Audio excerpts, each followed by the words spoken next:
বর্তমানে আমি দাঁড়িয়ে আছি আজিমপুর কবরস্থানে। রাত বাজে প্রায় 12:30।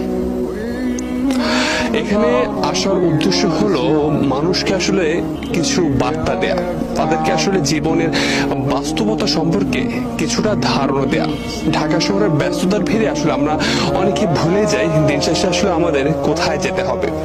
আপনি যদি দেখেন এখানে প্রায় হাজার হাজার কবরস্থান রয়েছে। আমরা আসলে আপনাদেরকে একটু ঘুরে দেখাতে চাই জীবনের করুণ বাস্তবতা।